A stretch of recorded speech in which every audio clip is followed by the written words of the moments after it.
And there was me thinking that I'd been fairly restrained in these past couple of months. Incorrect! I'm sure it's already obvious by the title of the video, but today I'm bringing you a book haul because Bookshops opened and I went a bit mad, actually. I went a bit feral. I say that, actually only 3 of these are from the bookshop, so I can't even blame that. Do you know what? I can't even blame that. That's so embarrassing. Let's just get into it, shall we? So one of the first books I have to talk about is Trials of Apollo the Tyrant's Tomb by Rick Riordan. I had such an ordeal getting this book. So this is the UK hardcover for Trials of Apollo the Tyrant's Tomb by Rick Riordan, and I had basically been buying the hardcovers as they were coming out for years. I've read the first 3 in this series. I believe this is number 4.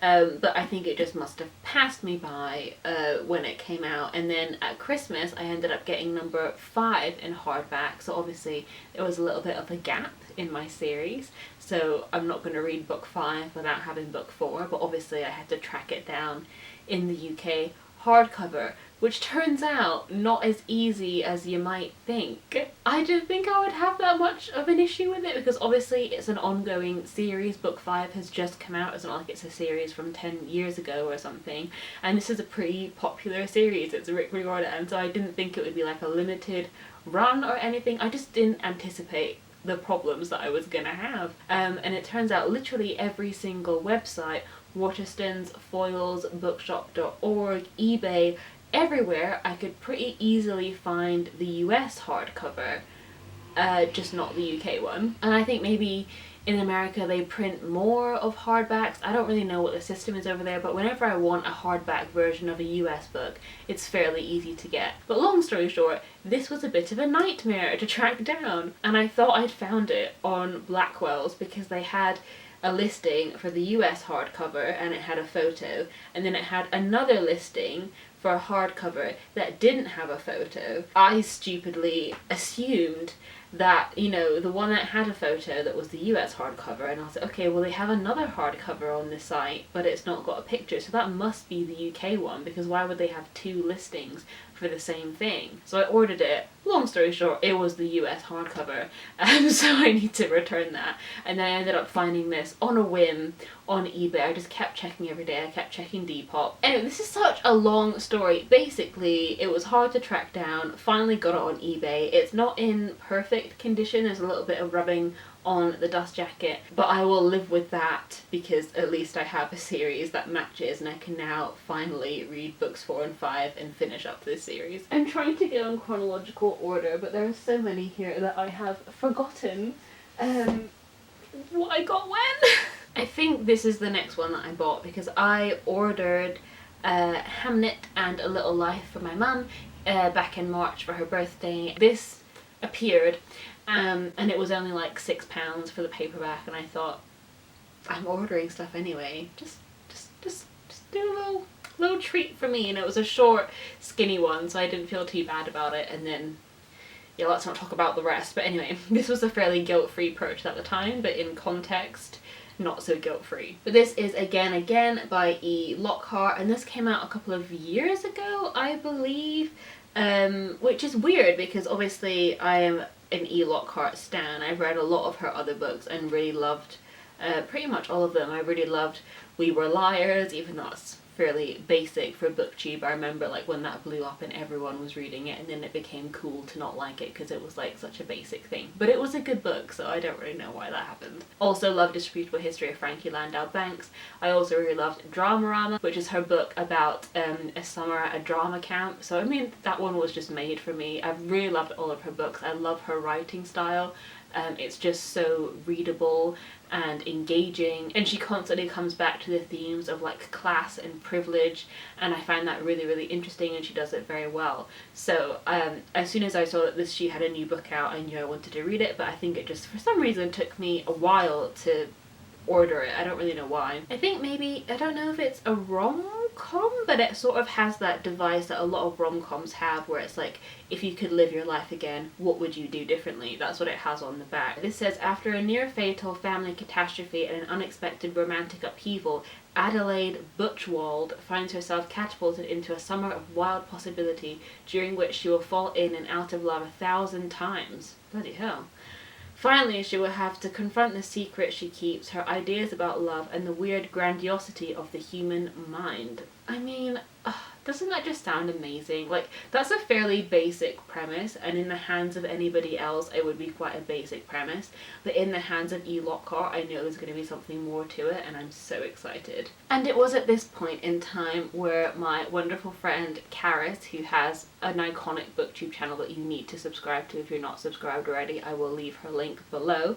Karis did a huge unhaul, and I was very lucky to receive some books as a result of that. I got a bit greedy, so I ended up picking 4 books up from Karis. I asked for 3, and then she snuck in a little extra one because she got it in a subscription box, and it was a double, she already had it. So anyway, I'm rambling, I'm just going to talk about the books. So the first one I asked to rehome, like it's like a stray dog or something, but the first one I asked to rehome was Ask the Passengers by A.S. King, and this has literally been on my TBR for like 7 years. I remember when I was first getting into sort of YA booktube, there were a lot of American booktubers that talked about this book. I just know that it's a very sort of quintessential book in the YA genre. It was maybe one of the earliest, and a lot of people sort of reference it as their gateway into like YA fiction. As always, a little bit nervous because it does have a lot of sort of hype around it, and I think it might be one of those things where it's sort of its time. Like maybe for YA when it came out it was like revolutionary, but maybe YA has sort of moved on and evolved since this post published. But I'm still very much looking forward to checking this out because I love a good YA novel, so there's no reason why I shouldn't enjoy this. And the next one I grabbed from Karis was The Way Past Winter by Kira Millwood Hargrave, which Karis recently read in sort of like a winter reading vlog I remember seeing on her channel, and luckily I picked this up just in time for summer, so I don't know how soon I'll get to this, because as much as I want to read it and as much as I love the cover and I love a good wintry sort of fantasy mystery novel, I don't know if summer is the right vibe, so this might be staying on the TBR shelf until winter time again, but we'll see. And this is about Mila, who wakes to find her brother Oscar gone.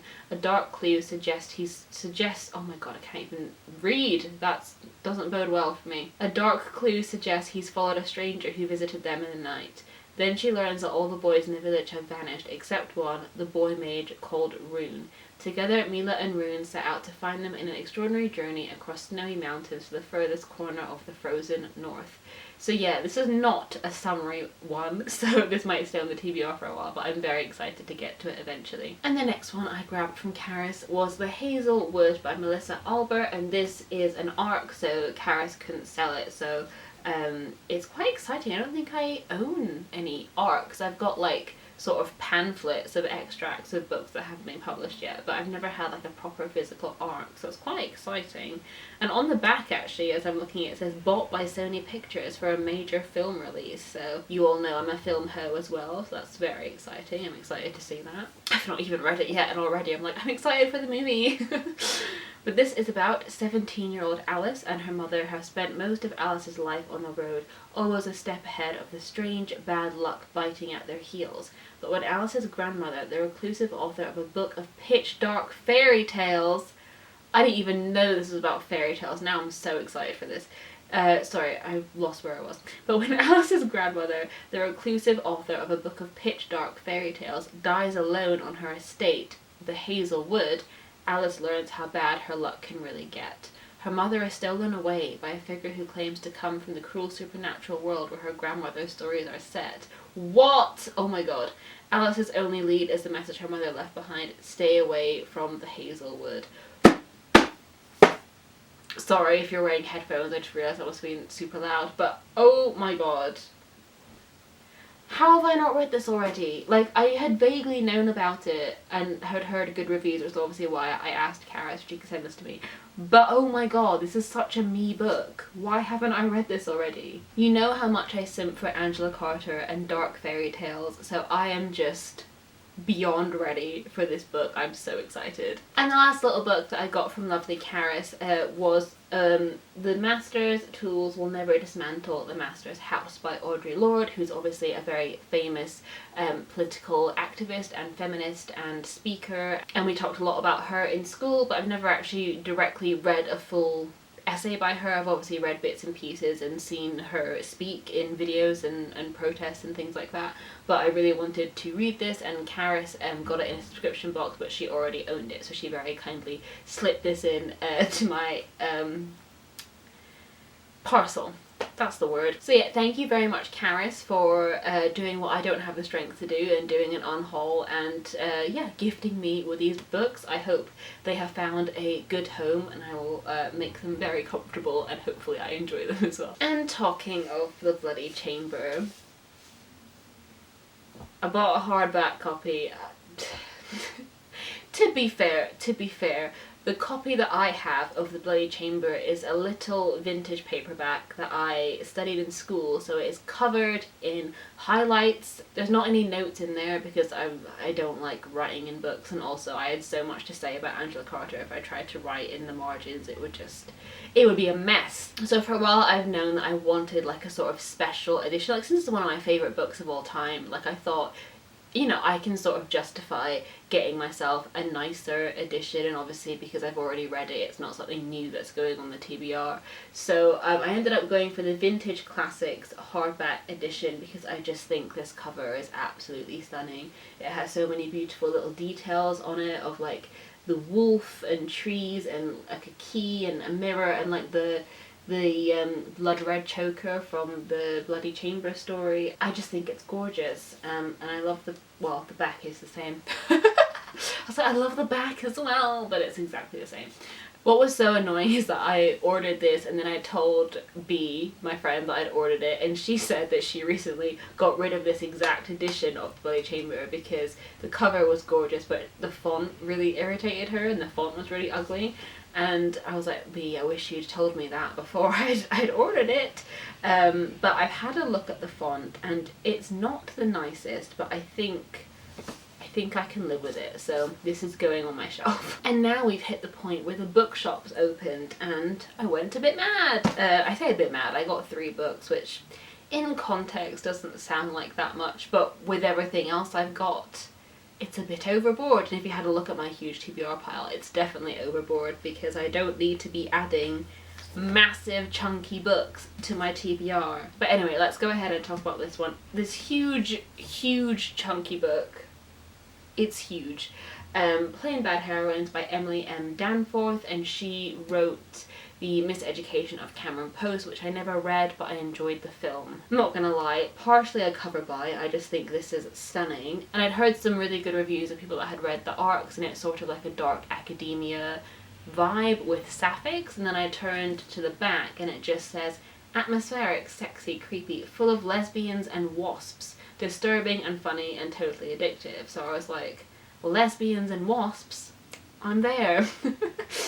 And then when you look in the front, it says, Brookhampton School for Girls, infamous site of a series of tragic deaths over 100 years ago, soon to be the subject of a controversial horror movie about the rumoured Brookhampton curse. Could you find a book more made for me? It's dark academia about a girls' school. I went to a girls' school and I have a lot of thoughts about it. And they're also making a horror movie. Also, if you don't know, I'm a filmmaker, allegedly went to film school, got a useless degree, and I love horror movies, so this just sounds all up my street. And it's lesbians as well, I forgot that. Lesbians too. I'm so excited for this. I think B and I are strongly considering making this our May book for our Briar Rose book club, so do keep an eye out for that if that becomes official, because I really want to read this soon and I think it perfectly fits in with the vibe of our book club, which is just like books about women with a sort of dark fairy tale-y twist. Another book I got in the bookshop was Dead Girls by Selva Almada, and I had never heard of this before. In fact, B picked it up when we were in the bookshop and she started reading the back and she was like, Anna, this book is made for you, you need to buy this. And I said, sure, because my willpower is about this big. Evoking with intimate first-hand knowledge the heat and dust of provincial Argentina with all its secrets and conflicting loyalties, Almada tells the stories of 3 small-town teenage girls murdered in the early 1980s as the country was celebrating its return to democracy. 3 deaths that were never brought to justice and occurred long before the term femicide became widely known.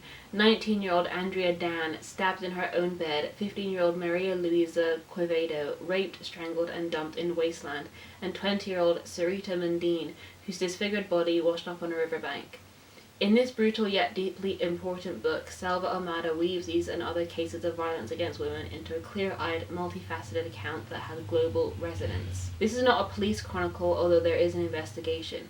This is not a thriller, although there is mystery and suspense. Hard-hitting and lyrical, Almada blazes a new trail in journalistic fiction. So B was absolutely right. This sounds entirely up my street. I am known to watch too many true crime documentaries, and I sometimes struggle with my ethics in terms of my engagement with true crime. Obviously, there is a lot of the true crime community that is very sensationalist and does not respect the families of the victims and kind of doesn't respect the law either.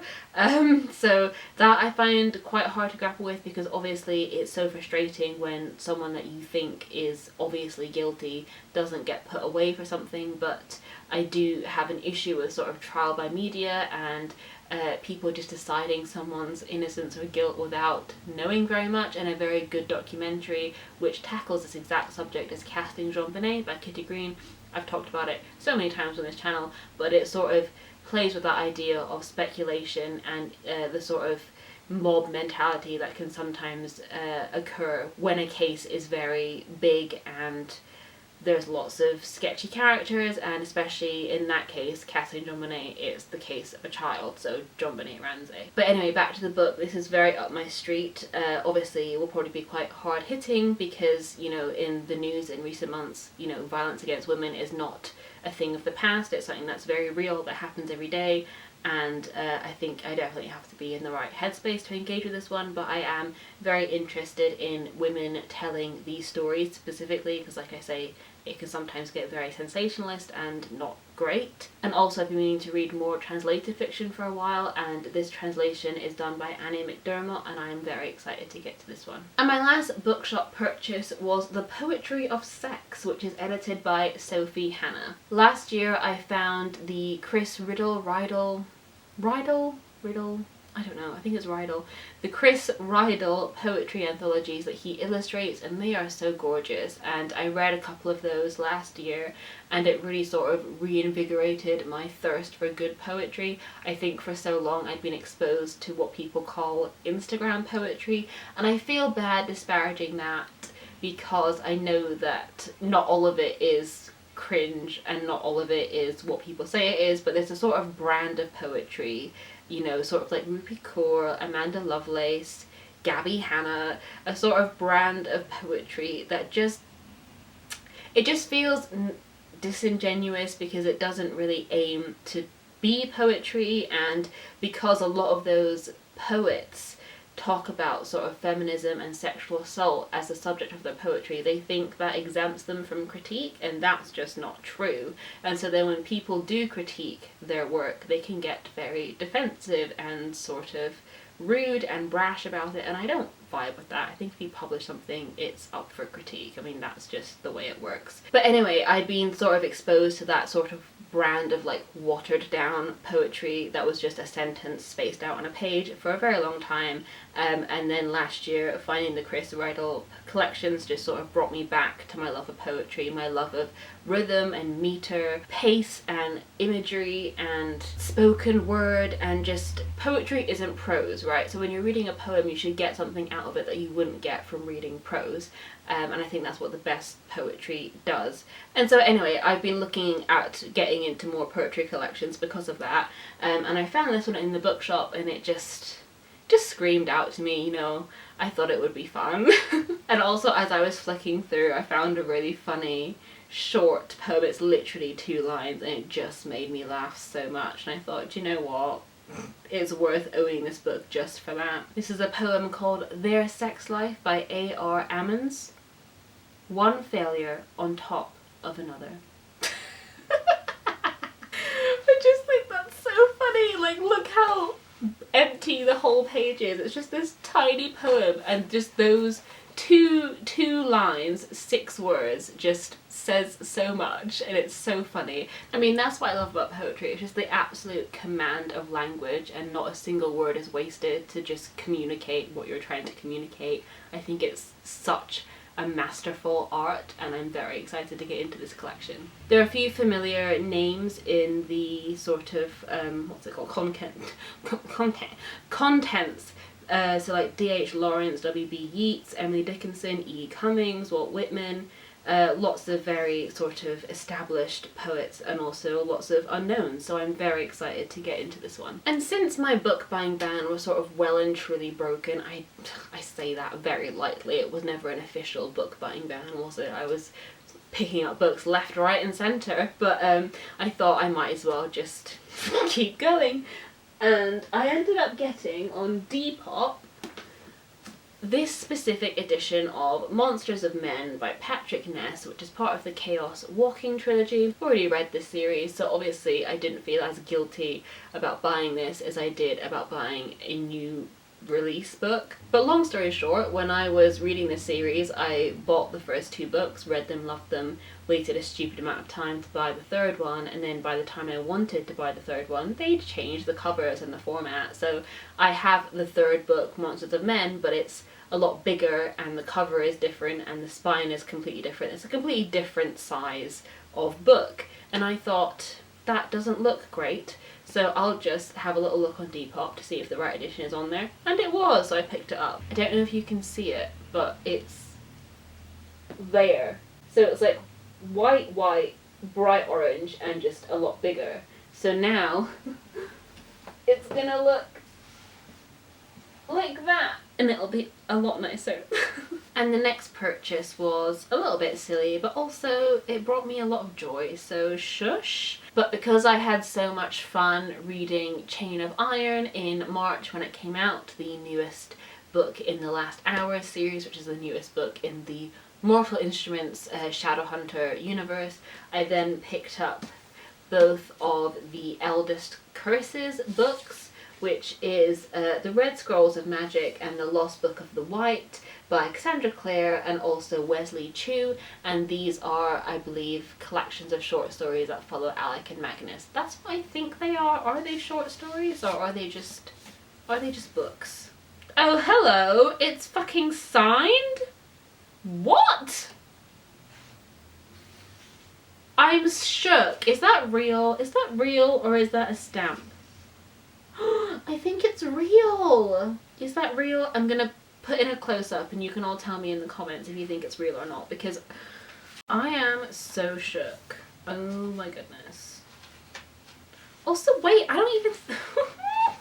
These aren't short stories. Oh my god, I'm so dumb. It's like an actual, like, series. Why did I think they were short stories? I would have got these so much quicker if I'd known. Like, not that short stories are bad, but just a lot of the Shadowhunter short story collections do sort of jump around in timelines, and there are lots of different stories following different people, but these are complete books about Alec and Magnus. My faves! I am so shook. How did I not know that? And obviously I ordered the sort of US hardback editions because, as you know, my struggle. I am trying to buy all of my Shadowhunter books in the US hardback editions because the UK publishers cocked it up a little bit, didn't they? And I'll leave my sort of rant video in the description. Always fun. But these low-key don't look the same to me. Like, they are the same publisher. And I've checked, and they're the same size and they'll look good together on the shelf, but like, they just look like completely different vibes. Like on this one the author font is way bigger and in a different place, and on this one the book font is way bigger. So, I mean, they sort of look like they match, but also not really, and I'm a little bit confused because those are the official covers, so I don't know. And the last book I have to quickly mention is one that I don't have and didn't pay for, so I don't know if it's technically a whole book, but I'm part of this website where basically you can sort of enter a prize draw to win books before they're published, and the way you do that is they send you a little bit of an extract and then you write what you think about the extract, and then based on like your first impression, what you submit to them, they will choose whether or not you win a physical copy of the book, which is really cool. And I've actually got a couple of books for free by doing that, and you also get points for every first impression that you write, and I had built up enough points to get a free book, so I just selected which book I wanted, and it is this one called Snowflake, I think it's called, and I just got a confirmation email that they're sending it out to me, so I'm very excited about it. I think it's an Irish book. I think it's a young girl living in Ireland. I don't know a lot of what it's about, but from what I had read of it and like the little bit of the intro that I read, it does feel like a sort of coming of age novel. I don't think it's classed as YA, like I don't think it's written for a YA audience, but it's probably that age group written by someone older, so it's sort of like a more adult take on adolescence. I could also just put a screenshot of the synopsis somewhere on screen. That would make my job so much easier. I don't have to ramble through book descriptions. I can just put it up and you can see for yourself, because God knows it'll be a lot better than anything I can do. So there you have it. There's my haul, and thank you, Bird, for chiming in. Brilliant. Are you cheering me on? Great. So yeah, it's safe to say I shouldn't be buying any more books for a while, because my TBR was already fucking huge, and now I've got all of those books to add to the pile, and there's quite a lot of chunky hardbacks, so but you know what? It's still a pandemic and we still need little things to keep us going, and I'm not gonna lie, every time a little package arrives in the mail, a little serotonin boost. That's how capitalism gets you. Turns out we're getting political today. Sometimes it just slips out. I have no control over it. It's like a Freudian slip, you know? But anyway, thank you so much for watching this haul. Do let me know if you read any of the books that I talked about, and let me know what you thought. I would love to chat to you guys in the comments, and I will see you very soon with another video soon. Bye!